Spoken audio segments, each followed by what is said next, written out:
we will discuss the chapter electrochemistry.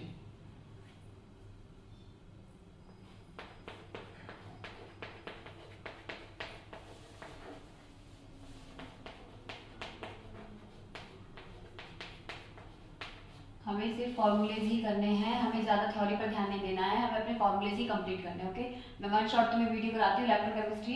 Electrochemistry में first topic है हमारा conductance.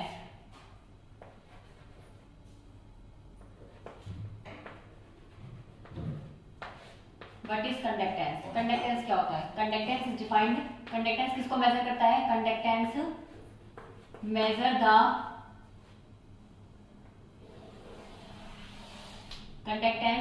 The rate of flow of charge, या फिर charge को हम क्या बोल सकते हैं?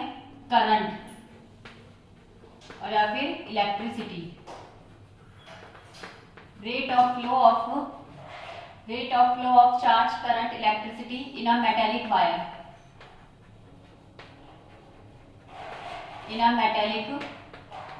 और सेकंड डेफिनेशन क्या है इसकी? Flow of ions in a electrolytic solution. तो कंडक्टेंस क्या होता है? कंडक्टेंस क्या मेजर करता है? किसी इलेक्ट्रिक वायर में, किसी मेटल के वायर में जो चार्ज है, करंट है, इलेक्ट्रिसिटी है, वो किस रेट से फ्लो होती है, साथ में इलेक्ट्रोलिटिक सॉल्यूशंस में क्या होते हैं? आयंस, उसका फ्लो कैसे होता है। तो कंडक्टेंस हम 2 टाइप से मेजर कर सकते हैं। अगर कोई मेटालिक वायर है तो उसके अंदर चार्ज, करंट, इलेक्ट्रिसिटी कैसे फ्लो करती है? जितनी ज्यादा फ्लो करेगी तो कंडक्टेंस उतनी ही ज्यादा हो जाएगी। अगर इलेक्ट्रोलिटिक सॉल्यूशन होगा तो उस इलेक्ट्रोलिटिक सॉल्यूशंस में फ्लो ऑफ आयंस कैसे होता है, उसको हम बोलते हैं कंडक्टेंस। कंडक्टेंस को हम रिप्रेजेंट करते हैं G से, और ये होता है inversely proportional to resistance. Resistance की यूनिट क्या होती है? ओम। तो कंडक्टेंस की यूनिट क्या हो जाएगी? ओम इनवर्स, या फिर हम इसको बोल सकते हैं मो, MHO, या फिर इसकी यूनिट क्या हो जाएगी? मो। तो ये तो था हमारा कंडक्टेंस। कंडक्टेंस के बाद हम बात करते हैं 2 टाइप के कंडक्टेंस है। फर्स्ट है हमारा मेटेलिक कंडक्टेंस, और सेकंड है हमारा इलेक्ट्रोलिटिक कंडक्टेंस। फर्स्ट है हमारा मेटेलिक कंडक्टेंस और सेकंड है हमारा electrolytic conductance. What is metallic conductance and what is electrolytic conductance? Metallic conductance का मतलब किसी मेटेलिक वायर में इलेक्ट्रॉन्स कैसे फ्लो करते हैं, किसी वायर में इलेक्ट्रॉन्स कैसे फ्लो करते हैं, वो तो है हमारा मेटेलिक कंडक्टेंस। और अगर हम कोई सॉल्यूशन बनाते हैं, सॉल्यूशन का मतलब हमने कोई बीकर लिया और उसमें क्या फ्लो करती है? क्या है इसमें? आयंस है। मान लो ZnSO4 का हमारा ये सॉल्ट है, तो ZnSO4 कौन सी आयंस में टूटेगा? Zn+2 और सल्फेट 2-, और इसमें क्या यूज करते हैं? हम 2 इलेक्ट्रोड यूज करते हैं, एक तो पॉजिटिव और एक नेगेटिव। तो इस इलेक्ट्रोलिटिक सॉल्यूशन में जो ये 2 आयंस हैं, इनकी वजह से क्या फ्लो होता है? करंट फ्लो होता है। इसी को हम बोलते हैं इलेक्ट्रोलिटिक कंडक्टेंस। इसमें तो फर्स्ट पॉइंट ये हो गया मेटेलिक वायर, इसमें क्या है? Electrolytic solution.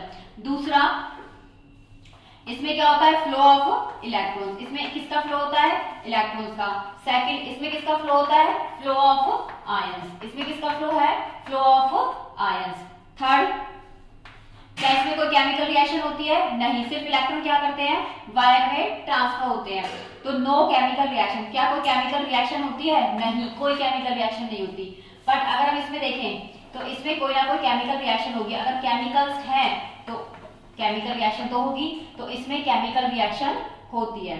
फोर्थ पॉइंट, इसमें अगर हम मेटेलिक की बात करें, अगर हम टेम्परेचर को इंक्रीज करेंगे तो जो इलेक्ट्रॉन्स है वो क्या करेंगे? वाइब्रेट करेंगे। इलेक्ट्रॉन्स वाइब्रेट क्यों करेंगे? क्योंकि जो इलेक्ट्रॉन्स होते हैं ना, उनका मास बहुत ही कम होता है, 10⁻931 के अप्रॉक्स होता है, kg के अप्रॉक्स होता है इसका मास। इसका मास बहुत छोटा है। जो इलेक्ट्रॉन्स होते हैं वो बहुत छोटे होते हैं। बहुत छोटे होने की वजह से इलेक्ट्रॉन क्या करते हैं? अपने पोजीशन पर वाइब्रेट करते हैं, और वाइब्रेट करने की वजह से ये आपस में एक दूसरे के साथ क्या करेंगे? कॉलिजन, और कॉलिजन करने की वजह से इनकी मोशन क्या हो जाएगी? अब जब एक इलेक्ट्रॉन दूसरे इलेक्ट्रॉन के साथ कॉलिजन करेगा तो वो अच्छे से मूव नहीं कर पाएगा, और अगर मूव नहीं कर पाएगा तो उसकी कंडक्टेंस क्या हो जाएगी? डिक्रीज हो जाएगी।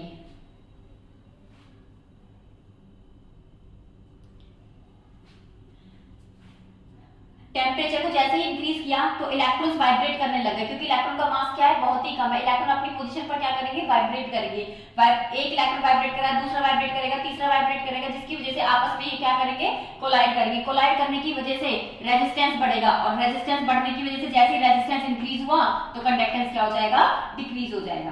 पर अगर हम इलेक्ट्रोलाइटिक सॉल्यूशन की बात करते हैं और अगर यहाँ पे हम टेम्परेचर को इंक्रीज करेंगे, यहाँ पे क्या है हमारे आयंस, और आयंस का size as compare to electrons बहुत ज्यादा होता है, तो इसमें वाइब्रेशन तो होगी नहीं। आयंस में नो वाइब्रेशन, इसमें वाइब्रेशन तो होगी नहीं, सिर्फ क्या होगा, जो आयंस होंगे उनकी स्पीड बढ़ जाएगी, तो तेजी से मूव करेंगे। और अगर स्पीड इंक्रीज होगी तो कंडक्टेंस क्या होती है, इंक्रीज होती है।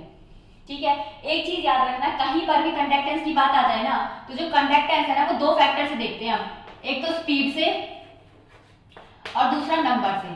जितने ज्यादा नंबर ऑफ इलेक्ट्रॉन्स होंगे कंडक्टेंस उतनी ही ज्यादा, जितनी ज्यादा स्पीड होगी कंडक्टेंस उतनी ज्यादा, जितने ज्यादा नंबर ऑफ आयंस होंगे कंडक्टेंस उतनी ज्यादा, आयंस की जितनी ज्यादा स्पीड होगी कंडक्टेंस ज्यादा। लेकिन अगर कॉलिजन होने लग गया, तो उसकी वजह से क्या प्रोड्यूस होता है, रेजिस्टेंस, और अगर रेजिस्टेंस बढ़ गया तो कंडक्टेंस डिक्रीज हो जाएगा। और कॉलिजन होता कब है, जब जो हमारा इलेक्ट्रॉन है उसके केस में होता है, क्योंकि इलेक्ट्रॉन का मास क्या होता है, बहुत ही कम होता है। ठीक है, तो ये मेटालिक कंडक्टेंस और ये कौन सा है, इलेक्ट्रोलाइटिक कंडक्टेंस।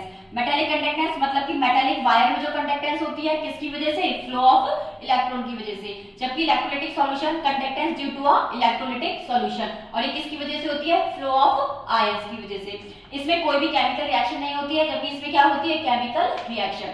फोर्थ पॉइंट, अगर इसमें हम टेम्परेचर को इंक्रीज करते हैं तो इलेक्ट्रॉन का जो मास है वो बहुत ही कम होता है। मास कम होने की वजह से वो अपनी पोजीशन पर क्या करते हैं, वाइब्रेट करेंगे। जितने ज्यादा वाइब्रेट करेंगे कॉलिजन्स क्या हो जाएंगे, इंक्रीज, और अगर कॉलिजन्स इंक्रीज होंगे तो रेजिस्टेंस क्या होगा, इंक्रीज, और रेजिस्टेंस की वजह से कंडक्टेंस भी क्या होगा, कंडक्टेंस क्या हो जाएगा, डिक्रीज। पर अगर इधर टेम्परेचर को इंक्रीज करते हैं तो आयंस वाइब्रेट नहीं करते, आयंस क्या करते हैं, मोशन करते हैं, और मोशन करने की वजह से स्पीड उनकी बढ़ गई, और स्पीड बढ़ने से कंडक्टेंस क्या हो गया, बढ़ गया। क्योंकि कंडक्टेंस दो ही फैक्टर बताता है, दो ही फैक्टर पर डिपेंड करता है।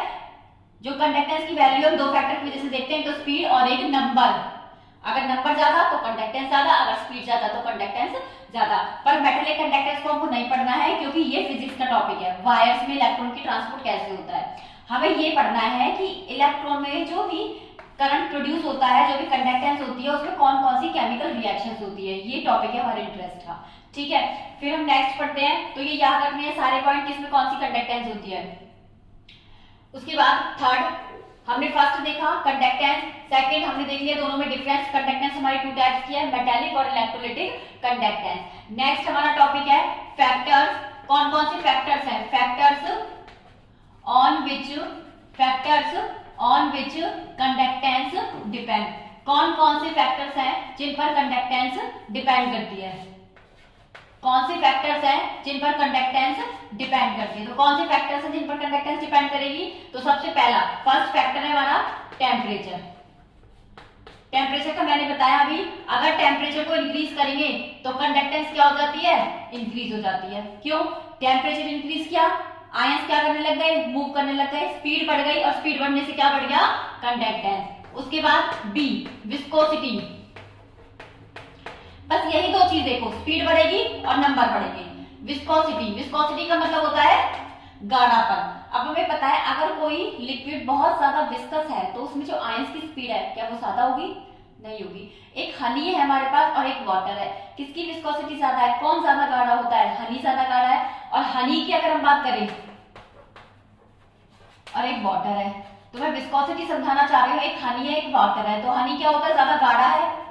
क्यों, क्योंकि ये क्या है, इसकी विस्कोसिटी बहुत ज्यादा है, जबकि वाटर की विस्कोसिटी कम है। तो हनी ज्यादा गाढ़ा होने की वजह से इसमें जो आयंस की स्पीड है, स्पीड ऑफ आयंस, वो क्या होगी, बहुत ही कम होगी।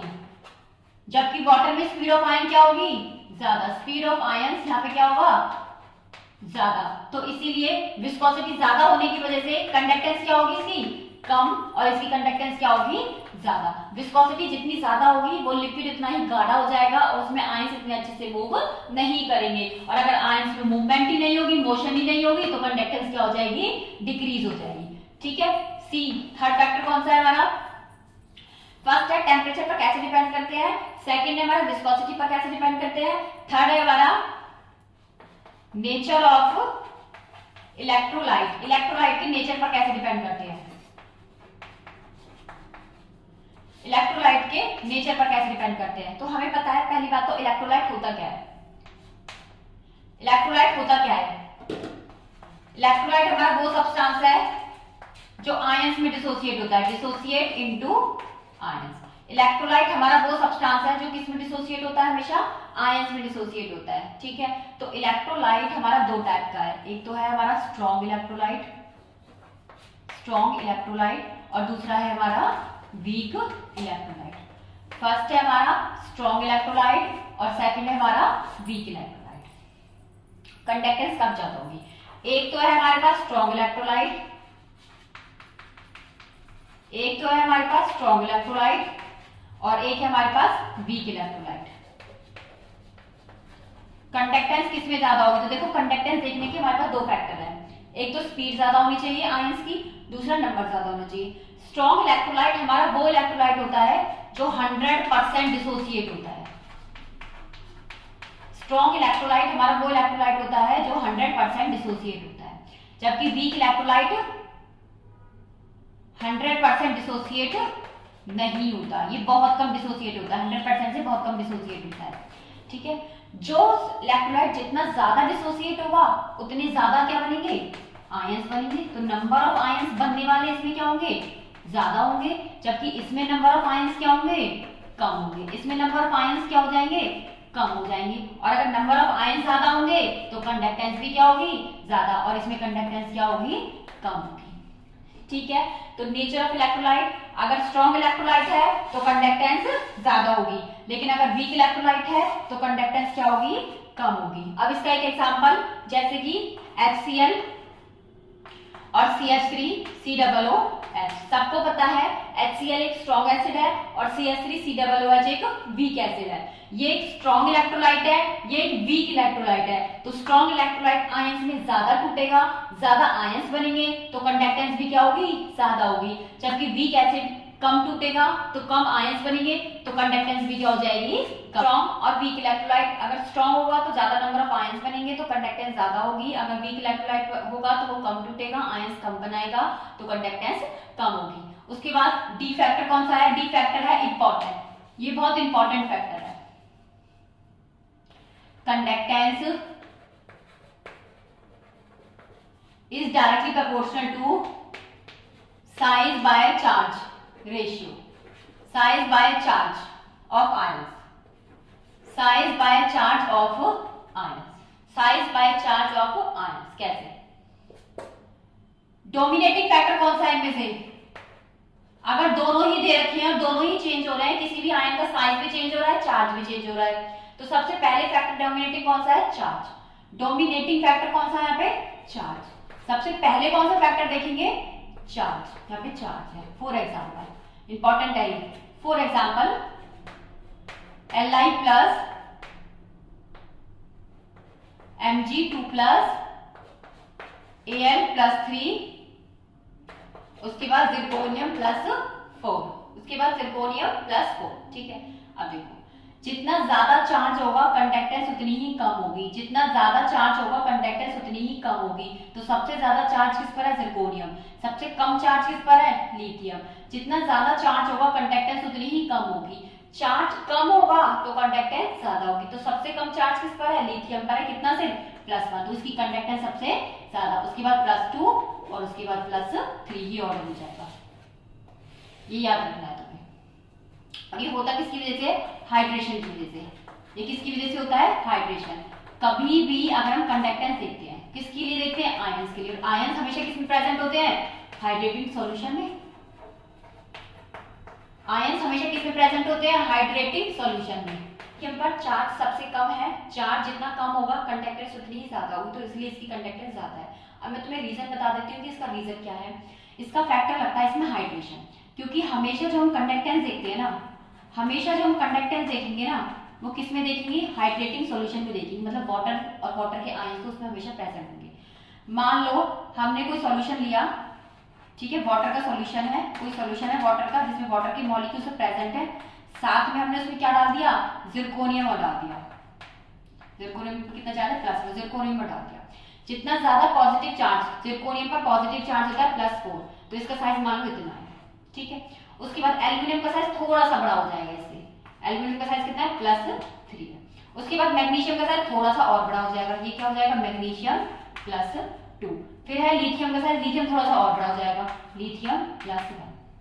हाइड्रेशन का फैक्टर मतलब क्या होता है, जब हमने जिरकोनियम, एल्यूमिनियम, मैग्नीशियम या लिथियम तीनों के अलग अलग, चारों के अलग अलग सॉल्यूशन बनाए, तो वाटर पहले से प्रेजेंट है, इस पर पॉजिटिव चार्ज है, वाटर के ऑक्सीजन पर कौन सा चार्ज होता है नेगेटिव, तो वो नेगेटिव चार्ज इस पॉजिटिव चार्ज को क्या करेगा सराउंड करेगा, इसको चारों तरफ से घेर लेगा, और चारों तरफ से घेरने की वजह से इसका ओवरऑल साइज कितना बड़ा हो गया, देखो ये इसका ओवरऑल साइज आएगा, छोटा साइज है इसका, तो इसलिए ज्यादा से ज्यादा वाटर मॉलिक्यूल इसको क्या करेंगे कवर करेंगे, ओवरऑल साइज हाइड्रेटिंग सॉल्यूशन में इसका क्या हो जाएगा बड़ा हो जाएगा। पर लिथियम का साइज बहुत बड़ा है, वाटर मॉलिक्यूल इसको भी सराउंड करेंगे, पर साइज बड़ा होने की वजह से इतने वाटर मॉलिक्यूल इसको सराउंड नहीं कर पाते, अगर मान लो बढ़ेगा तो इसका अपना साइज बढ़ेगा बस हाइड्रेटिंग सॉल्यूशन में, तो कितना साइज, किसका साइज ज्यादा बड़ा होगा हाइड्रेटिंग के अकॉर्डिंग इसका साइज, और जिसका साइज जितना ज्यादा होगा वो क्या वो मोशन कर पाएगा, वो मोशन नहीं कर पाएगा, जिसका साइज जितना छोटा होता है ना वो इजीली क्या करता है मोशन करता है, अगर साइज छोटा है तो स्पीड ज्यादा होगी, अब ओवरऑल साइज क्या होगा इसका बड़ा होगा, तो स्पीड क्या होगी कम हो गई, और स्पीड अगर कम हो गई तो कंडक्टेंस क्या हो गई कम हो गई, क्योंकि कंडक्टेंस के लिए मैंने दो ही फैक्टर बताए हैं, कंडक्टेंस कभी भी देखनी है तो किससे देखोगे, या तो स्पीड और या फिर नंबर ऑफ आयंस ज्यादा तो कंडक्टेंस ज्यादा, स्पीड ज्यादा तो कंडक्टेंस ज्यादा, और स्पीड अगर ज्यादा है कब ज्यादा होगी, अगर आयंस का साइज छोटा है तो स्पीड क्या होगी, ये तो सबको ही पता है ज्यादा होगी, और स्पीड जितनी ज्यादा होगी कंडक्टेंस उतनी ज्यादा होगी। जिरकोनियम का +4 चार्ज है, वो बहुत छोटा होता है, पर हाइड्रेटिंग सॉल्यूशन में वाटर कवर करने की वजह से ओवरऑल इसका साइज क्या हो जाता है बड़ा हो जाता है, और साइज जितना ज्यादा होगा उसकी स्पीड आयन की उतनी क्या हो जाएगी कम हो जाएगी, और अगर स्पीड कम हो जाएगी तो कंडक्टेंस भी क्या हो जाएगी कम हो जाएगी, इसलिए जिरकोनियम की कंडक्टेंस क्या है कम है, लिथियम की कंडक्टेंस क्या है ज्यादा है। अगर चार्ज में डिफरेंस है तो अगर चार्ज और साइज दोनों का फैक्टर है तो सबसे पहले कौन सा फैक्टर लगाएंगे हम चार्ज का फैक्टर लगाएंगे। और एग्जांपल देखो इसका, next example, now next factor देखो, next example phosphate PO4 3- sulphide 2- and Cl-1। मैंने अभी बोला चार्ज अगर सब पे अलग अलग है तो पहले कौन सा फैक्टर देखेंगे चार्ज वाला, सबसे ज्यादा चार्ज, अगर चार्ज ज्यादा होगा तो कंडक्टेंस क्या होगी कम होगी, इसका मतलब फॉस्फेट की कंडक्टेंस सबसे कम होगी, फिर सल्फेट पर -2 उसके बाद इसकी होगी, और सबसे ज्यादा किसकी हो जाएगी क्लोरीन की हो जाएगी, ठीक है। अब केस आता है इफ चार्जेस आर सेम, अगर चार्जेस सेम हो देन तब क्या करेंगे, अगर चार्जेस सेम है तो कौन सा फैक्टर लगाएंगे साइज का, for example lithium plus sodium plus rubidium plus और सीजियम प्लस, अब देखो सब पर कितना चार्ज है +1 अब चार्ज का फैक्टर तो नहीं लगा सकते, फिर हम कौन सा फैक्टर लगाएंगे साइज का फैक्टर लगाएंगे, तो देखो जितना ज्यादा साइज कंडक्टेंस उतनी ही ज्यादा होगी, तो सबसे ज्यादा बड़ा कौन होता है सीजियम, उसके बाद रुबिडियम, फिर पोटेशियम, सोडियम एंड देन उसके बाद लिथियम, ठीक है। सबसे डोमिनेटिंग फैक्टर कौन सा है चार्ज, अगर चार्ज सबका सेम है तो कौन सा फैक्टर लगाएंगे साइज का फैक्टर लगाएंगे, ठीक है। तो ये क्या हो गया हमारा conductance is directly proportional to size by charge, सबसे पहले कौन सा डोमिनेटिंग फैक्टर है चार्ज, उसके बाद कौन सा देखेंगे size, then next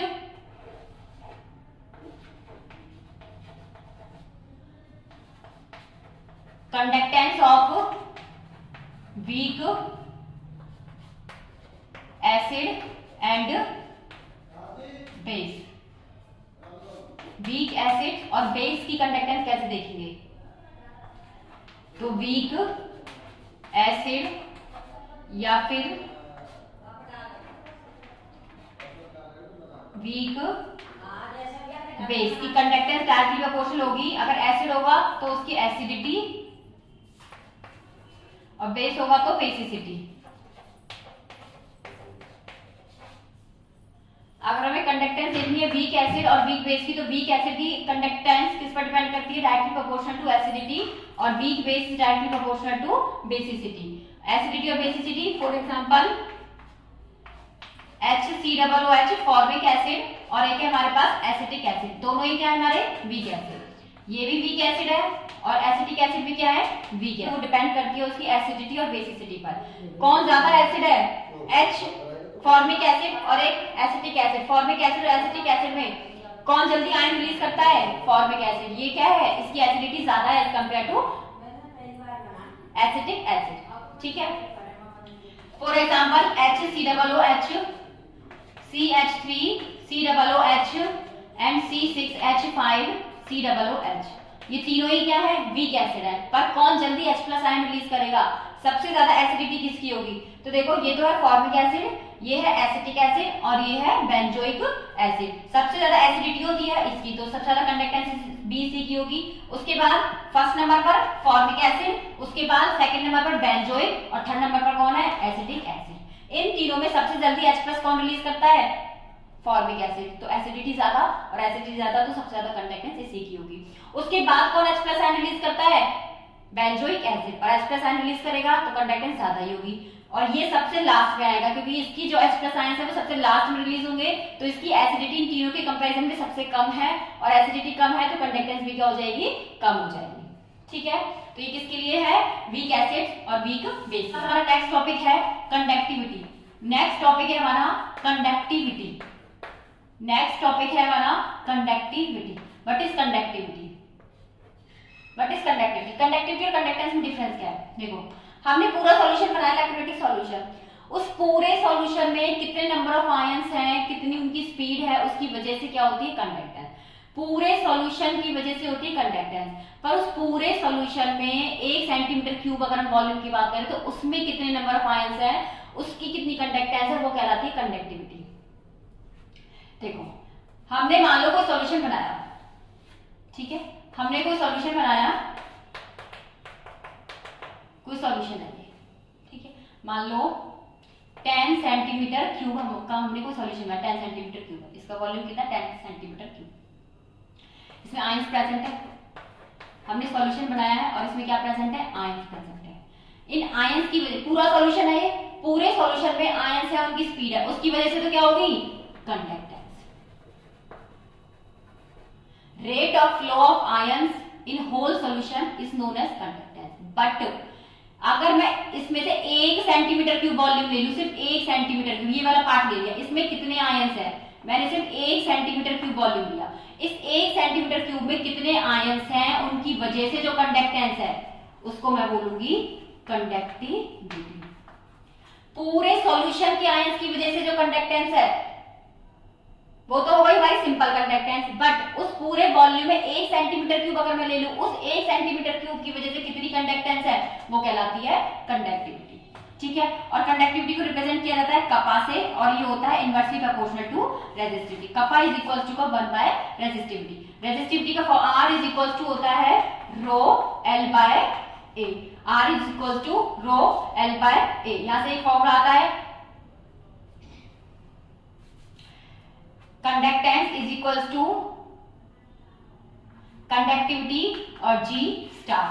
conductance is equal to kappa G star, और यहाँ पे G स्टार क्या है हमारा, सेल कांस्टेंट। ये हर सेल के लिए सेम ही रहता है, सेल कांस्टेंट। अब पूछा जाए what is the unit of conductivity, तो कंडक्टिविटी की यूनिट क्या होगी, कंडक्टिविटी की यूनिट होती है साइमन सेंटीमीटर इनवर्स, या फिर हम बोल सकते हैं ओम इनवर्स सेंटीमीटर इनवर्स, ये इसकी यूनिट है। ये यूनिट है हमारी कंडक्टिविटी की यूनिट, ठीक है। कंडक्टिविटी और कंडक्टेंस दोनों में डिफरेंस क्या है, कंडक्टेंस मतलब पूरे सॉल्यूशन में जितने भी आयंस है सबकी वजह से, सबका रेट ऑफ फ्लो क्या कहलाता है, कंडक्टेंस। कितनी उनकी स्पीड है, कितने इनके नंबर है, वो पूरा होल सॉल्यूशन की वजह से जो भी रेट ऑफ फ्लो होगा चार्ज का, वो क्या कहलाता है, कंडक्टेंस। बट अगर उस पूरे सॉल्यूशन में से मैं सिर्फ 1 सेंटीमीटर की वॉल्यूम की बात करूं, उसमें कितने आयंस है, उनकी कितनी स्पीड है, उसकी वजह से जो कंडक्टेंस होगी उसको मैं क्या बोलूंगी, कंडक्टिविटी। कंडक्टिविटी किससे रिप्रेजेंट की जाती है, कपा से, और कपा क्या होता है 1 बाय रो, और रो क्या है यहाँ पर, resistivity. R is equal to rho L by A। R क्या है, रेजिस्टेंस, रो क्या है, रेजिस्टिविटी, L क्या है, लेंथ, A क्या है, एरिया।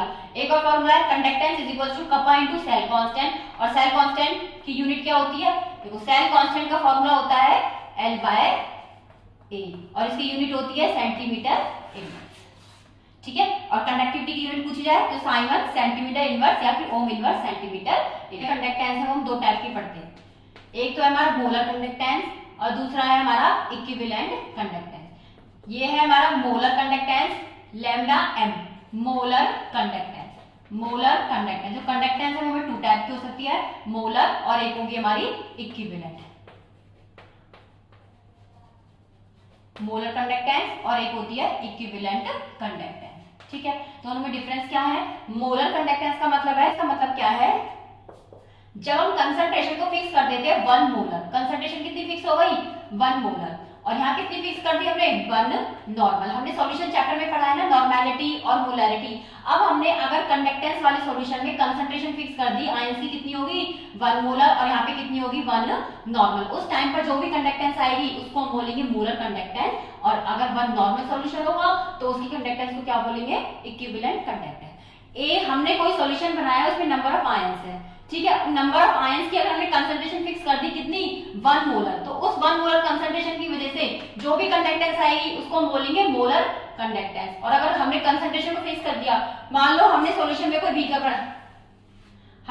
में सॉल्यूशन बनाया है, ठीक है, इसमें क्या है हमारा कोई भी इलेक्ट्रोलाइट हमने फिल कर रखा है, हमने क्या फिल किया इसमें कोई भी इलेक्ट्रोलाइट, और इलेक्ट्रोलाइट किसमें टूटता है सबको पता है आयंस में टूटता है। मान लो इलेक्ट्रोलाइट हमने फिल कर दिया इसमें NaCl, तो किस में टूटेगा ये Na+Cl माइनस में। अब हमने इसकी कंसंट्रेशन को फिक्स कर दिया कि NaCl हमने कितना डाला था 1 मोलर डाला था। अब आयंस कितने बने, कितनी उनकी कंडक्टेंस है, वो क्या कहलाएगी मोलर कंडक्टेंस। अगर हमने 1 नॉर्मल फिक्स कर दिया इसको, तो वो कौन सी कंडक्टेंस हो जाएगी इक्विवेलेंट कंडक्टेंस। इसको रिप्रेजेंट किया जाता है लैम्डा मोलर से और इसको रिप्रेजेंट किया जाता है लैम्डा इक्विवेलेंट से। अब दोनों में रिलेशन क्या होता है, तो रिलेशन बहुत इंपॉर्टेंट है, न्यूमेरिकल्स में बहुत पूछा जाता है। तो lambda molar is equals to n factor into lambda equivalent.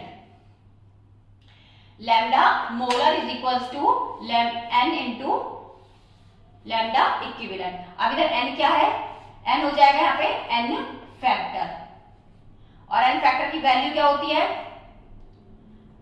Total electrons, जितने भी हमारी रिएक्शन में टोटल इलेक्ट्रॉन्स हैं या फिर टोटल चार्ज है, टोटल इलेक्ट्रॉन्स या फिर किसी भी रिएक्शन में टोटल चार्ज है, वही हमारा क्या कहलाता है n फैक्टर। जैसे कि कोई हमें सॉल्ट दे दिया NaCl, हमें पता है Na पर कितना चार्ज है +1, Cl पर कितना है माइनस, मतलब टोटल पॉजिटिव चार्ज कितना है +1 है, तो n फैक्टर कितना हो जाएगा 1 हो जाएगा। जैसे कि Na2SO4, तो ये किस में टूटेगा, Na2SO4 किस में टूटेगा Na2SO4 किस में टूटेगा Na2SO4 किस में टूटेगा Na2SO4 Na+SO4 2 माइनस, और Na कितने यहाँ पे 2 है, तो देखो टोटल पॉजिटिव चार्ज कितना हो गया +2, या फिर टोटल नेगेटिव चार्ज कितना हो गया -2, तो n फैक्टर की वैल्यू कितनी आ गई 2 आ गई, या तो पॉजिटिव चार्ज या फिर नेगेटिव चार्ज, या तो पॉजिटिव चार्ज या फिर नेगेटिव चार्ज। तो इन दोनों के बीच में क्या है ये रिलेशन हो गया। नेक्स्ट, अब दोनों का फॉर्मूला जो मोलर कंडक्टेंस है वो होती है kappa into 10⁻³ divided by molarity, और इक्विवेलेंट कंडक्टेंस क्या होती है, equivalent conductance is equals to kappa into 10⁻³ divided by normality. अब यूनिट्स की बात करते हैं तो कपा की यूनिट होती है साइमन सेंटीमीटर इनवर्स, और मोलैरिटी की यूनिट क्या होती है मोल पर सेंटीमीटर क्यूब। हमेशा याद रखना यहाँ पे मोलैरिटी भी किस में चलेगी सेंटीमीटर में चलेगी, और कपा की यूनिट भी किस में चलेगी सेंटीमीटर। तो ओवरऑल यूनिट क्या होगी इसकी Simon mole inverse centimetre square. ऐसी सेम यहाँ पे यूनिट क्या जाएगी इसकी, कपा की यूनिट क्या होती है साइमन सेंटीमीटर इनवर्स, और नॉर्मेलिटी की यूनिट क्या होती है इक्विवेलेंट पर centimetre cube is equals to क्या बन जाएगा इसका भी साइमन सेंटीमीटर स्क्वायर पर इक्विवेलेंट। ये यूनिट है molar conductance and equivalent conductance की यूनिट्स आ गई हमारे पास। दोनों के बीच में रिलेशन क्या है molar conductance is equals to n factor equivalent conductance, important है। अब हमारा नेक्स्ट टॉपिक है इफेक्ट ऑफ डाइल्यूशन। डाइल्यूशन का क्या इफेक्ट पड़ता है, नेक्स्ट टॉपिक है effect of dilution. Next topic है इफेक्ट ऑफ डाइल्यूशन। डाइल्यूशन का क्या इफेक्ट पड़ता है? Effect of dilution. देखो डाइल्यूशन का मतलब क्या होता है, मैंने कोई सॉल्यूशन बनाया, डाइल्यूशन का मतलब है मैंने कोई सॉल्यूशन बनाया, ठीक है, इलेक्ट्रोलाइटिक सॉल्यूशन है, इलेक्ट्रोलाइटिक सॉल्यूशन में मान लो मैंने ले लिया इलेक्ट्रोलाइट NaCl। NaCl किस किस में टूटेगा? Na+ और Cl- में टूटेगा। अब मैं कर रही हूँ इसका डाइल्यूशन। डाइल्यूशन का मतलब क्या होता है, ऊपर से मैं कोई सॉल्वेंट ऐड कर रही हूँ, ऊपर से मैं क्या ऐड कर रही हूँ? सॉल्वेंट। और सॉल्वेंट ले लिया मान लो मैंने वाटर। मैंने कोई सॉल्यूशन बनाया और इस सॉल्यूशन में मैं क्या ऐड कर रही हूँ? कोई सॉल्वेंट। और सॉल्वेंट मैंने क्या ले लिया? वाटर। अब मुझे एक बात बताओ, पहले से सॉल्यूशन बना हुआ है, मान लो इसका वॉल्यूम है 10 ml, मैं ऊपर से ऐड कर रही हूँ 5 ml सॉल्वेंट, तो टोटल वॉल्यूम क्या हो जाएगा इसका? 10 + 5 कितना हो गया? 15 ml। मतलब वॉल्यूम क्या हो गया? पहले कितना था? 10, अब कितना हो गया? 15। तो वॉल्यूम क्या हो गया? इंक्रीज। कंसंट्रेशन का क्या फॉर्मूला होगा? Concentration is equal to N/V, मतलब कि मोल्स डिवाइडेड बाय वॉल्यूम। अब मैंने क्या किया? डाइल्यूशन किया, ऊपर से सॉल्वेंट ऐड किया, जैसे सॉल्वेंट ऐड किया तो वॉल्यूम क्या हो गया? इंक्रीज। वॉल्यूम क्या हो गया? इंक्रीज। वॉल्यूम इंक्रीज होने की वजह से कंसंट्रेशन क्या हो जाएगी? डिक्रीज। वॉल्यूम इंक्रीज होने की वजह से कंसंट्रेशन क्या होगी? डिक्रीज। अब इसका कंडक्टेंस पर क्या फर्क पड़ेगा? λm पर क्या फर्क पड़ेगा? λeq पर क्या पड़ेगा? और कंडक्टिविटी पर क्या फर्क पड़ेगा, ये हमें देखना है। तो देखो, जैसे मैंने वॉल्यूम इंक्रीज किया मतलब डाइल्यूशन किया तो वॉल्यूम इंक्रीज हो गया, जैसे वॉल्यूम इंक्रीज हुआ तो कंसंट्रेशन क्या हो गई? डिक्रीज हो गई। कंसंट्रेशन डिक्रीज हो गई। एंड मोलैरिटी क्या है हमारी? कंसंट्रेशन। नॉर्मेलिटी भी क्या है? कंसंट्रेशन। अगर मोलैरिटी मतलब कंसंट्रेशन डिक्रीज हो गई तो λm क्या हो जाएगा? इंक्रीज हो जाएगा। नॉर्मेलिटी डिक्रीज हो गई तो लैम्डा इक्विवेलेंट क्या हो जाएगा? इंक्रीज। इसका मतलब मोलरिटी, मोलर कंडक्टेंस में क्या होगी? इंक्रीज। इक्विवेलेंट कंडक्टेंस भी क्या होगी? इंक्रीज। कंडक्टिविटी पर क्या फर्क पड़ेगा? और कंडक्टेंस क्या होगी? ये भी क्या हो जाएगी? इंक्रीज। ये इंक्रीज कैसे होगी? जैसे ही तुम इसमें डाइल्यूशन करोगे तो डाइल्यूशन करने की वजह से ज्यादा नंबर ऑफ आयंस बनने स्टार्ट हो जाएंगे। जितना ज्यादा वॉल्यूम होगा भाई उतने ज्यादा नंबर ऑफ आयंस बनने स्टार्ट हो जाएंगे। जितना ज्यादा ऊपर से सॉल्वेंट डालेंगे तो वॉल्यूम बढ़ने की वजह से जो आयंस है उनको ज्यादा स्पेस मिल जाएगा मोशन के लिए, तो उनकी मोशन भी क्या हो जाएगी? इंक्रीज। स्पीड भी क्या हो गई? इंक्रीज। आयंस भी ज्यादा से ज्यादा टूटने लग गए, स्पीड भी बढ़ रही है, नंबर भी बढ़ रहे हैं, तो कंडक्टेंस क्या हो जाएगी? इंक्रीज हो जाएगी। ये भी इंक्रीज, ये भी इंक्रीज, ये भी इंक्रीज। अब कंडक्टिविटी पर क्या फर्क पड़ेगा? कंडक्टिविटी, ये पूरे सॉल्यूशन में जो नंबर ऑफ आयंस है उनकी वजह से जो स्पीड है वो तो होती है कंडक्टेंस। पर अगर मैं इसके सिर्फ इतने से वॉल्यूम की बात करूं, 1 सेंटीमीटर क्यूब ले लो, इसमें से सिर्फ मान लो 1 ml ले लिया, तो इसमें कंडक्टेंस पर क्या फर्क पड़ेगा? इस पूरे सॉल्यूशन में आयंस थे, डाइल्यूशन किया, आयंस दूर दूर भागने लग गए। मान लो पहले इसी रीजन में कितने आयन थे? 1 2 3 4 5 6 आयन थे। जैसे ही मैंने डाइल्यूशन किया, अब जो ये आयंस है ये दूर दूर मोशन करने लग गए। तो पहले तो यहाँ पे 6 थे, अब इनका फोर्स थोड़ा सा कम हुआ, यहाँ पे 4 रह गए, बाकी यहाँ चले गए, यहाँ मोशन कर रहे हैं क्योंकि वॉल्यूम क्या हो गया? इनके ज्यादा हो गया, वॉल्यूम इनकी मोशन के लिए क्या हो गया? ज्यादा हो गया, तो आयंस क्या करेंगे? ज्यादा से ज्यादा मोशन करेंगे। तो इस पार्टिकुलर वॉल्यूम में आयंस क्या रह गए? अब कम रह गए। और अगर आयंस कम है, नंबर कम हो गया, तो फिर कंडक्टिविटी डिक्रीज हो गई। नंबर ऑफ आयंस कम हो गए तो कंडक्टेंस क्या हो जाती है? डिक्रीज हो जाती है। और अगर एक पार्टिकुलर वॉल्यूम में कंडक्टेंस डिक्रीज हो रही है तो इसको क्या बोलते हैं? कंडक्टिविटी। समझ में आया? डाइल्यूशन का मतलब होता है हमने कोई सॉल्यूशन बनाया, इलेक्ट्रोलाइटिक सॉल्यूशन NaCl का, जिसमें Na+ और Cl- के आयंस थे, ठीक है, पूरे सॉल्यूशन में आयंस थे, हमने उसके ऊपर डाइल्यूशन कर दी। डाइल्यूशन का मतलब कोई सॉल्वेंट हम ऐड कर रहे हैं, जैसे मैंने कोई सॉल्वेंट ऐड किया तो उसका वॉल्यूम क्या हो गया? इंक्रीज। अब वॉल्यूम इंक्रीज होता है तो कंसंट्रेशन क्या होती है? डिक्रीज। अब कंसंट्रेशन डिक्रीज हो गई तो मोलर कंडक्टिविटी और इक्विवेलेंट कंडक्टिविटी पर क्या फर्क पड़ा? तो देखो फॉर्मूला देखो, मोलरिटी ये भी क्या है? कंसंट्रेशन है। अगर कंसंट्रेशन डिक्रीज हो रही है, कंसंट्रेशन डिक्रीज हो रही है तो इनवर्सली का रिलेशन है इक्विवेलेंट कंडक्टेंस और मोलर कंडक्टेंस क्या हो जाएगी? इंक्रीज। कंडक्टेंस क्या होगी? कंडक्टेंस को डिटरमाइन करने के लिए मैंने दो ही फैक्टर बताए, एक तो स्पीड ऑफ आयंस और एक नंबर ऑफ आयंस। जितना ज्यादा तुम डाइल्यूशन करोगे वॉल्यूम बढ़ जाएगा, वॉल्यूम बढ़ गया, वॉल्यूम बढ़ने की वजह से उनको ज्यादा स्पेस मिलेगा तो वो ज्यादा मोशन करेंगे, स्पीड बढ़ गई। दूसरा, जितना ज्यादा डाइल्यूशन करोगे सॉल्वेंट बढ़ गया तो नंबर ऑफ आयंस भी ज्यादा टूटेंगे, तो नंबर ऑफ आयंस भी ज्यादा बढ़ गए, तो कंडक्टेंस भी क्या हो गई? इंक्रीज हो गई। थर्ड देखो, फोर्थ देखो, कंडक्टिविटी। कंडक्टिविटी का मतलब क्या है? अगर हमें एक पार्टिकुलर वॉल्यूम फिक्स कर लूं 1 ml, तो इसमें कितने नंबर ऑफ आयंस है और उनकी स्पीड क्या है? अब इधर देखो, नंबर ऑफ आयंस मान लो पहले इसमें कितने नंबर ऑफ आयंस है पार्टिकुलर वॉल्यूम में? 6।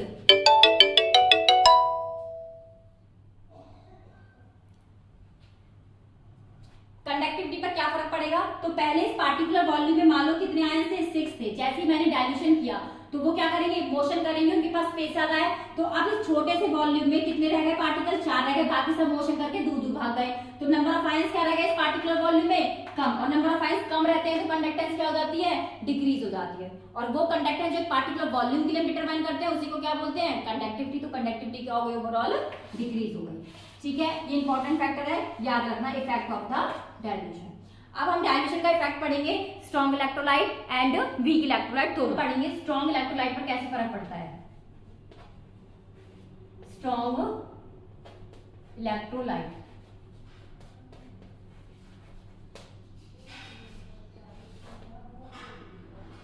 स्ट्रॉन्ग इलेक्ट्रोलाइट पर कैसे फर्क पड़ता है? स्ट्रॉन्ग इलेक्ट्रोलाइट वो जो 100% आयनाइज होता है, जो 100% क्या होता है?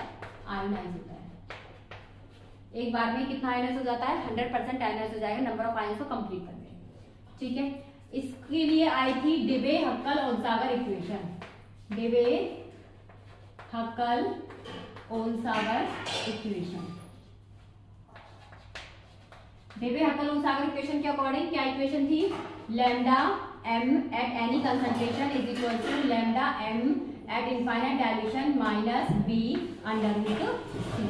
ये था डेबे हक्कल ओनसागर इक्वेशन। डेबे हक्कल ओनसागर इक्वेशन ये क्या है? यहाँ पर मोलर कंडक्टेंस। लैम्डा m किसको रिप्रेजेंट करता है? Molar conductance at any concentration, किसी भी कंसंट्रेशन पर जो molar conductance. Lambda m infinite का मतलब है eight infinite dilution, molar conductance at infinite dilution. ठीक है, यहाँ पे C का मतलब क्या है? C है यहाँ पर हमारी कंसंट्रेशन। C का मतलब क्या है? कंसंट्रेशन। और B का मतलब क्या है? Ion ion interaction, ion ion interaction. Molar conductance at any concentration, molar conductance at infinite dilution. B का मतलब होता है आयन आयन इंटरेक्शन, सी का मतलब होता है कंसंट्रेशन। इन सब टर्म्स का मतलब मैं बता देती हूँ। हमने कोई बीकर लिया और बीकर में हमने बनाया सॉल्यूशन, बीकर लिया और बीकर में मैंने एक इलेक्ट्रोलाइटिक सॉल्यूशन बनाया। इलेक्ट्रोलाइट मैंने क्या ऐड कर दिया? NaCl। इसमें Na प्लस के आयंस होंगे और Cl माइनस के आयंस होंगे। ठीक है, कोई इलेक्ट्रोलाइटिक सॉल्यूशन है। अब मैं ऊपर से क्या कर रही हूँ? डाइल्यूशन कर रही हूँ। डाइल्यूशन का मतलब कोई भी मैं सॉल्वेंट ऐड कर रही हूँ, और सॉल्वेंट मान लो मैं वाटर ऐड कर रही हूँ, H2O सॉल्वेंट मैंने ऐड कर दिया, मतलब डाइल्यूशन कर दिया। ठीक है, मैं डाइल्यूशन कर रही हूँ, डाइल्यूशन कर रही हूँ। ठीक है, मान लो नॉर्मल मैं डाइल्यूशन कर रही हूँ, किसी भी टेम्परेचर पर कोई भी कंसंट्रेशन इंक्रीज है डिक्रीज हो रही है। पर इनफाइनाइट का मतलब क्या है? जब मैंने इनफाइनाइट डाइल्यूशन कर दिया, मतलब कि बहुत ज्यादा डाइल्यूशन कर दिया, तो इनफाइनाइट डाइल्यूशन हो गया। अब इसके आगे कोई डाइल्यूशन नहीं हो सकता। पहले मैं धीरे धीरे धीरे धीरे डाइल्यूशन कर रही थी, 100%, 200, 300, 400, तो ऐसे इंक्रीज करके मैंने कितना डाइल्यूशन कर दिया? इनफाइनाइट। मतलब अब डाइल्यूशन नहीं हो सकता, इनफाइनाइट डाइल्यूशन मैंने कर दिया। इनफाइनाइट डाइल्यूशन पर जब इनफाइनाइट डाइल्यूशन कर दिया मैंने, उस टाइम पर जो हमारी मोलर कंडक्टेंस आती है उसको हम बोलते हैं molar conductance at infinite dilution. और मान लो जब इनफाइनाइट डाइल्यूशन होने से पहले जो भी कंसंट्रेशन है उस पर जो मोलर कंडक्टेंस है उसको कहते हैं molar conductance at any concentration. पर डाइल्यूशन मैंने कितना इंक्रीज कर दिया? इनफाइनाइट तक कर दिया। तो उस टाइम पर जो कंडक्टेंस आएगी वो हमारी कौन सी आएगी? इनफाइनाइट। और अगर जो नॉर्मल इनफाइनाइट से पहले जो कंडक्टेंस चल रही है उसको बोलेगी molar conductance at any concentration. B का मतलब क्या है? इंटरेक्शन। जो ये आयंस मैं ऐड कर रही हूँ, जो आयंस पहले से प्रेजेंट है उनके बीच का जो इंटरेक्शन है वो कैसा है? इंक्रीज हो रहा है, फोर्सेस बढ़ रहे हैं, फोर्सेस कम हो रहे हैं, मोशन ज्यादा हो रही है या कम हो रही है, उसको बोलते हैं इंटरेक्शन, आयन आयन इंटरेक्शन। और सी का मतलब क्या है? कंसंट्रेशन। इन आयंस की कंसंट्रेशन इंक्रीज हो रही है या डिक्रीज हो रही है with dilution.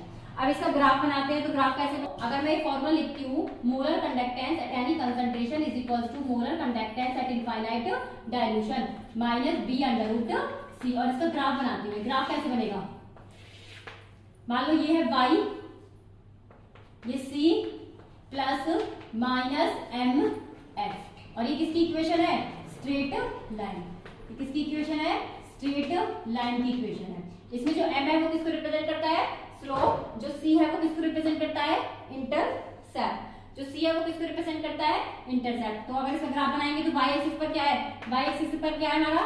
Lambda C। Intercept lambda am not infinite, intercept हो गया नेगेटिव, इसका मतलब ग्राफ किस में जाएगा, नेगेटिव स्लोप में जाएगा। और इंटरसेप्ट कितना होगा तुम्हारा, लैम्डा एम इनफाइनाइट, और स्लोप कितना निकल के आया इसका, माइनस बी। किस किस के बीच में है ये, lambda M at any concentration और अंडर रूट सी, इसके लिए इंटरसेप्ट कितना आया, लैम्डा सी एम, और स्लोप कितना आया, माइनस बी। ठीक है, ये ग्राफ अगर पूछा जाए कि ये ग्राफ स्ट्रेट लाइन किसके लिए होता है, तो स्ट्रॉन्ग इलेक्ट्रोलाइट के लिए होता है। ठीक है, आगे अगर तुमसे क्वेश्चन पूछा जाए, ये ग्राफ दे दिया जाए, ये दो ग्राफ दिए गए हैं ऐसे, लैम्डा एम सी और अंडर रूट सी के बीच में ग्राफ है, और तुम्हें दो इलेक्ट्रोलाइट दे दिए, एक तो KCl और एक दे दिया NaCl, और तुमसे पूछा इस स्ट्रेट लाइन का नाम है 1 और इस स्ट्रेट लाइन का नाम है 2, और तुमसे पूछा कि जो 1 है वो KCl है या NaCl है, तो सेकंड है वो KCl है या NaCl, तो कैसे डिटरमाइन करोगे, कैसे डिटरमाइन करोगे कि फर्स्ट ग्राफ किसके लिए है, NaCl के लिए है, KCl के लिए है, सेकंड वाली जो स्ट्रेट लाइन है वो किसके लिए है, KCl के लिए है, NaCl के लिए है। देखो KCl और NaCl दोनों में Cl माइनस तो सेम है, डिफरेंस किसका है, इसमें तो K और इसमें क्या है Na, एक में तो है K प्लस और दूसरे में क्या है Na प्लस। मुझे ये बता दो बस कंडक्टेंस किसकी ज्यादा होगी, मैंने अभी बताया कि जो कंडक्टेंस है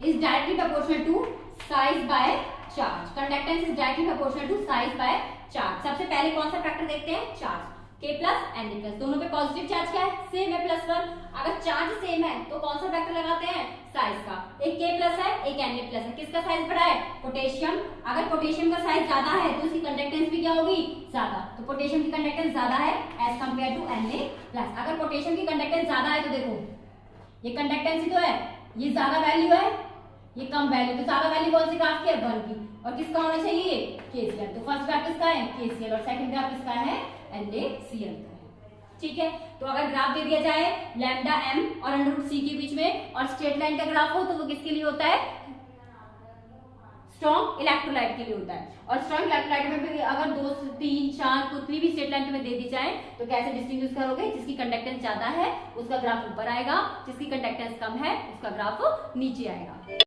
weak electrolyte, molar conductance for weak electrolyte. Strong electrolyte के लिए क्या थी, देवे हक्कल ओलसागर इक्वेशन। अगर हमें कभी भी किसी भी इलेक्ट्रोलाइट की eight any concentration molar conductance निकालनी है तो डेवे हक्कल ओलसागर इक्वेशन। बट देखो ग्राफ क्या थे, डेवे हक्कल के अकॉर्डिंग क्या ग्राफ था, स्ट्रॉन्ग का ग्राफ था स्ट्रेट लाइन, किसके बीच में था, lambda molar C and under root C। लेकिन अगर हम बात करें वीक इलेक्ट्रोलाइट के लिए तो वीक इलेक्ट्रोलाइट के लिए क्या ग्राफ था, क्या ग्राफ आएगा, ये ग्राफ आता है वीक के लिए, ये आता है वीक इलेक्ट्रोलाइट के लिए, और ये आता है स्ट्रॉन्ग के लिए, ये आता है वीक इलेक्ट्रोलाइट के लिए और ये आता है स्ट्रॉन्ग इलेक्ट्रोलाइट के लिए। देखो वीक इलेक्ट्रोलाइट के लिए कैसे ग्राफ है, जैसे जैसे डायल्यूशन कर रहे हैं, देखो हमने क्या पढ़ा था, जैसे डायल्यूशन करते हैं जितना ज्यादा डायल्यूशन करेंगे, जैसे डायल्यूशन इंक्रीज करेंगे तो वॉल्यूम क्या होता रहेगा, इंक्रीज, वॉल्यूम इंक्रीज होगा तो कंसंट्रेशन क्या होगी, डिक्रीज, और अगर कंसंट्रेशन डिक्रीज हो जाएगी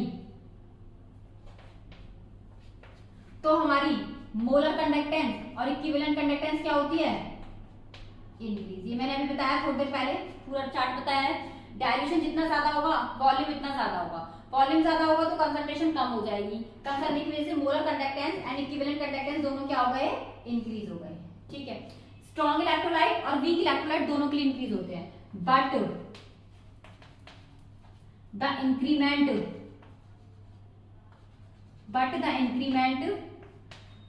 in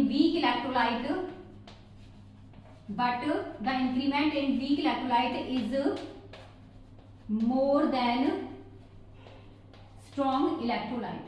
बट जो वीक इलेक्ट्रोलाइट में इंक्रीमेंट होता है ना वो स्ट्रॉन्ग इलेक्ट्रोलाइट से काफी ज्यादा होता है।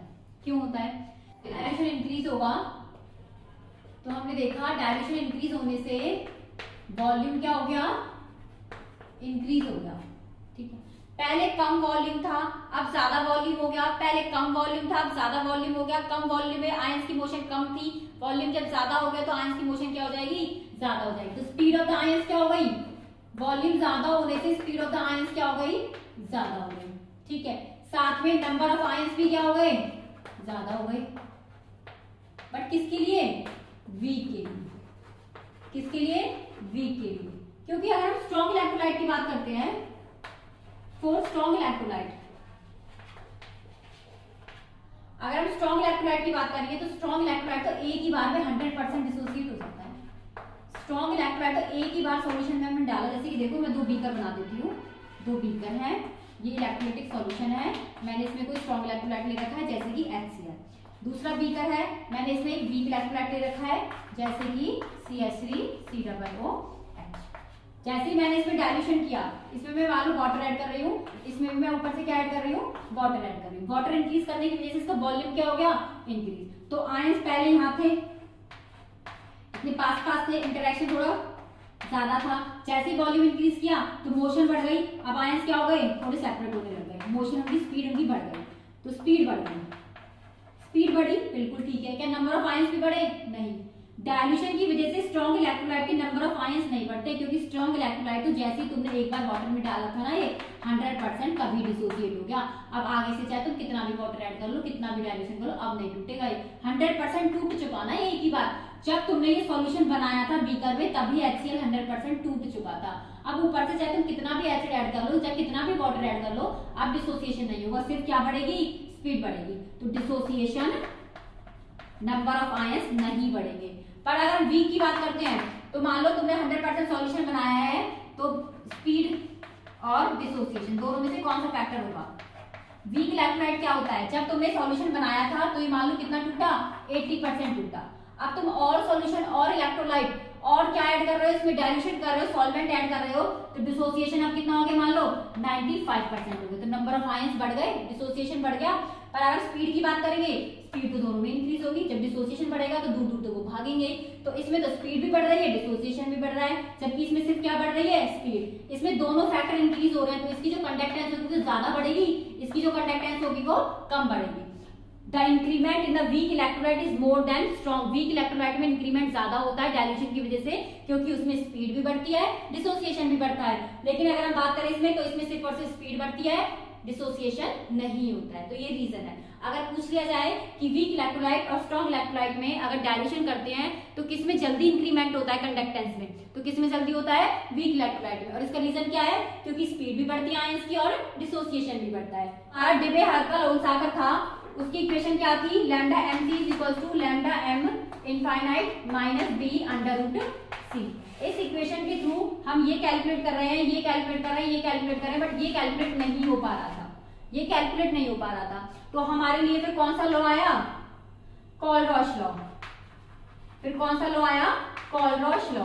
कोलरॉश लॉ ने क्या बोला, कोलरॉश लॉ ने बोला कि तुम कोई भी अगर इलेक्ट्रोलाइट लोगे और उसकी इनफाइनाइट डाइल्यूशन पर मोलर कंडक्टेंस डिटरमाइन करने की कोशिश करोगे, जैसे कि BaCl2, कोई भी इलेक्ट्रोलाइट लिया और उसकी मोलर कंडक्टेंस इनफाइनाइट डाइल्यूशन पर कैलकुलेट करने की कोशिश की, तो किसके बराबर होगी, molar conductance at infinite dilution of ions. BaCl2 कौन कौन से आयंस में टूटेगा, Ba+2 और Cl माइनस, और Cl माइनस भी कितने आएंगे, 2 आएंगे। तो BaCl2 की वजह से जो कंडक्टेंस होगा और साथ में Cl माइनस की वजह से, और Cl माइनस कितने हैं, 2 है, तो आगे कितना लगा दिया जाए। बात करूं तो इक्विवेलेंट कंडक्टेंस इनफाइनाइट डाइल्यूशन क्या हो जाएगा, इनफाइनाइट डाइल्यूशन पर इक्विवेलेंट कंडक्टेंस उसके आयंस की, वही से Ba+2 और एक आयन क्या बनेगा, Cl माइनस। बट जो Cl माइनस है उसके 2 आयंस है, तो इसमें 2 हम नहीं लगाएंगे। इसमें स्टोइचियोमेट्री यूज करते हैं, बट इसमें स्टोइचियोमेट्री का कोई भी रोल नहीं होता है। और मैंने दोनों में रिलेशन तुम्हें अच्छे से बताया है, molar equal to N factor और इक्विवेलेंट कंडक्टेंस। जितने भी इंपॉर्टेंट फॉर्मूले थे, जितना भी इंपॉर्टेंट कंसेप्ट था, वो मैंने सब करा दिया। ठीक है, यहाँ पे तुम्हारा एक पार्ट खत्म होता है इलेक्ट्रोकेमिस्ट्री का, अभी एक पार्ट और बचता है इलेक्ट्रोकेमिस्ट्री का, जिसमें ज्यादा फॉर्मूलेज है और शायद वो ज्यादा इंपॉर्टेंट है। इसमें ज्यादातर क्वेश्चंस कहां से आते हैं, इसमें ज्यादातर क्वेश्चंस कहां से आते हैं, कंडक्टेंस से। कंडक्टेंस इंक्रीज होगी, डिक्रीज होगी,